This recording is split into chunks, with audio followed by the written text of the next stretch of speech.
Salve amici, oggi andremo a raccogliere le more e questo tipo di lavorazione si svolge solitamente dalla fine di luglio a metà agosto, qualcuno si trova anche verso l'inizio di settembre, ma è raro.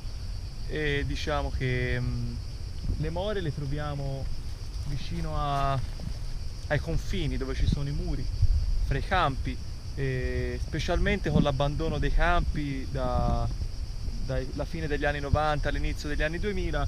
Con l'abbandono dei campi sono aumentate vistosamente queste piante che sono alla fine selvatiche, sono i pruni, dove in questo periodo dell'anno si formano queste specie di frutti. Noi andremo a raccogliere queste più scure perché sono quelle mature. Come vedete qua c'è una pianta abbastanza grande.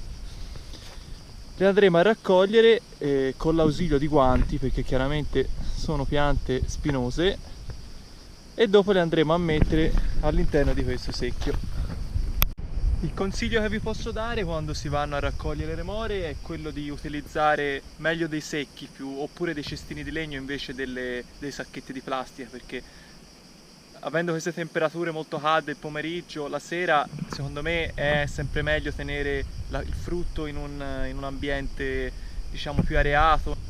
Come vedete andremo a trovare delle more mature, che sarebbero queste più scure, e poi andremo a trovare anche dei frutti rossi, che diciamo sono il frutto della mora non ancora maturo. Quindi in teoria in questo posto, in questo luogo, noi ci potremo tornare fra un paio di settimane, anche una settimana, perché è una cosa che fa molto rapidamente, e diciamo raccogliere nuovamente per fare della marmellata, o si possono fare anche dei liquori. Noi in questo caso andremo a fare la marmellata.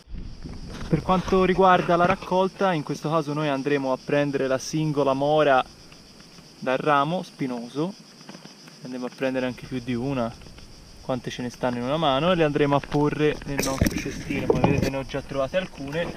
Chiaramente non andremo a tagliare, c'è chi per comodità taglia tutto il tralcio, anche perché come vi ho già detto ci sono anche queste more più rosse che sono in fase di maturazione. Sarebbe anche di poco rispetto verso la pianta e verso anche chi magari fra qualche giorno vorrà passare qui a raccogliersi le sue more.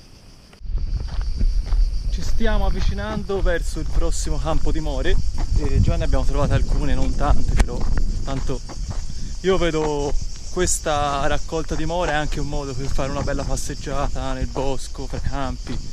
Secondo me è anche un modo di stare un po' all'aria aperta, visto che questi ultimi anni i ragazzi giovani e anche persone un pochino più anziane stanno sempre in casa.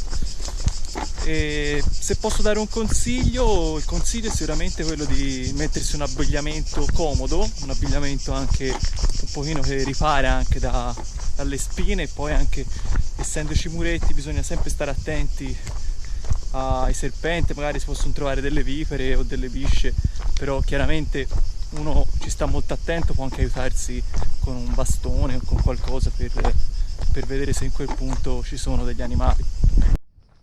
Poi sicuramente un altro buon motivo per fare la raccolta delle more, oppure anche la raccolta di altri frutti selvatici, è che bene o male ti porti a casa un prodotto di prima qualità, perché chiaramente il consiglio che vi do è quello sicuramente di andare a raccogliere in punti dove non ci passano macchine, dove non ci sono strade, tanto vi assicuro che ce ne sono tanti di posti così, e chiaramente ti porti a casa un prodotto che non ci sono conservanti, cioè si sa bene cosa si cucina, si sa bene cosa si porta in tavola anche a colazione, magari con una bella fetta di pane fatto in casa nel forno a legna, così per colazione siete a posto. Eccoci arrivati nel secondo punto dove andremo a raccogliere le more. Qui come vedete c'è una folta e rigogliosa piantagione questa di rovi, e chiaramente in antichità i contadini le contenevano verso i muretti, perché anche in antichità si facevano le marmellate di more, venivano fatti dei liquori. Ora chiaramente con questo abbandono dei campi totale, come vedete qua c'è un'oliveta, si stanno propagando sempre di più.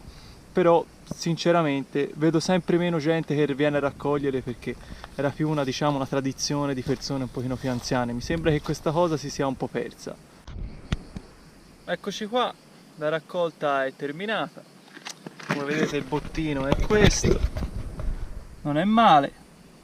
E adesso andremo a riportarle a casa e dopo le andremo a pulire e lavare, perché nonostante siamo stati in un posto totalmente incontaminato da polveri, inquinamenti e tutto, le andremo a lavare.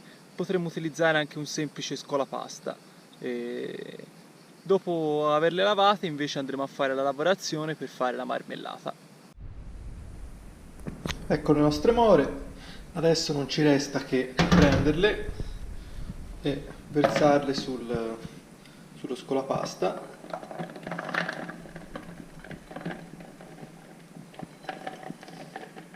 Ok.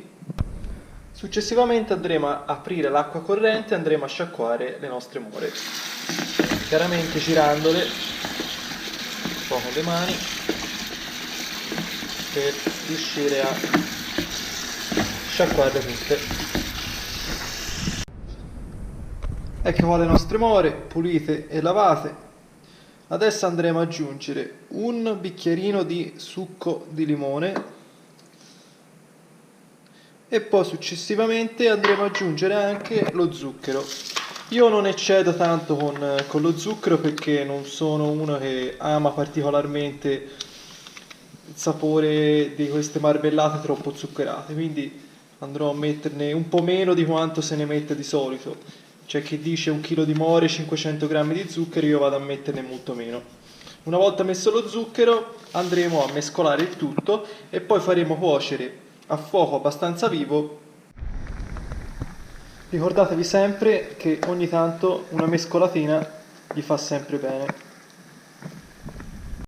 Dopo circa 10-15 minuti che abbiamo cotto le nostre more, le more avranno perso tutto il loro liquido, andremo a passarle su questo passino per riuscire a dividere ciò che è il frutto e ciò che sono i semi che poi andremo a buttare. Andiamo a passare le nostre magiche more, così riusciremo a ottenere una specie di polpa che poi andremo a ricuocere in pentola.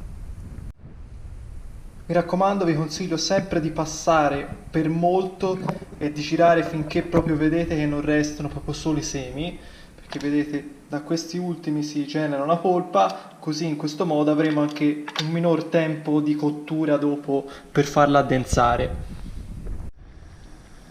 Eccoci qua, dopo averla passata la rimetteremo sul fuoco e la faremo cuocere finché non sarà densa. Il grado della densità è a piacere, a me per esempio mi piace molto densa, quindi la lascerò cuocere finché non sarà molto densa e poi la potremo andare a mettere direttamente su questi barattoli.